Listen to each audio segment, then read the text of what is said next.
அரஃபாவுடைய நாளில் ஒரு பெரிய குத்துபாவை அல்லாஹ்வுடைய தூதர் ஸல்லல்லாஹு அலைஹி வஸல்லம் நிகழ்த்துகிறார்கள். நாம் அறிந்த நிகழ்வுகள் தான் அதுவெல்லாம். ரசூலுல்லாஹி ஸல்லல்லாஹு அலைஹி வஸல்லம் அந்த குத்துபா முடிந்ததற்கு பிறகு அல்லாஹ் ரப்புல் ஆலமீன் குர்ஆனுடைய வசனத்தை அவர்கள் அமர்ந்திருக்கக்கூடிய வாகனத்தின் மேலே அல்லாஹ் இறக்குகிறான்.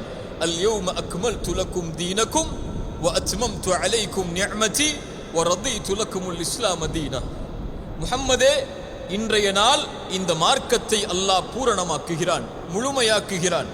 வ அத்மம்து அலைக்கும் நிஅமதி, உம்முடைய அருட்கொடையை அல்லாஹ் நிறைவாக்குகிறான், பூரணமாக்குகிறான். வ ரதீது லக்குமுல் இஸ்லாம தீனா, அல்லாஹ் இந்த மார்க்கத்தை அவனுடைய வழியாக அல்லாஹ் தேர்ந்தெடுக்கிறான் என்று சொன்னவுடன் அல்லாஹ்வுடைய தூதர் புரிந்து கொள்கிறார்கள், நான் வந்த நபித்துவத்துடைய செய்தியுடைய நாட்கள் முடிய போகிறது என்று. அடுத்த வசனம் உடனடியாக இறங்குகிறது.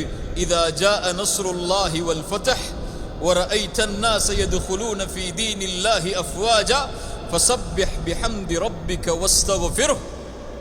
அதற்கு பிறகு என்ன? இன்னஹு கான தவ்வாபா. மிகப்பெரிய வெற்றி வரும்போது நபியே, வெற்றி வரப்போகிறது. எதை எதிர்நோக்கி நீங்கள் வாழ்ந்து கொண்டிருந்தீர்களோ அந்த வெற்றியை நீங்கள் அடையப் போகிறீர்கள்.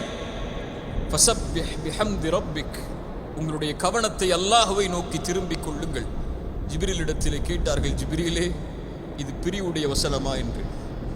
ஜிப்ரீல் சொன்னார்கள், வலல் ஆஹிரத்து கைருல் லக மினல் ஊலா. நபியே, உம்முடைய முதலை விட நீ சந்திக்க இருக்கின்ற அந்த இறுதி மிக மிக மிகப்பெரியது முஹம்மதே ஸல்லல்லாஹு அலைஹி வஸல்லம்.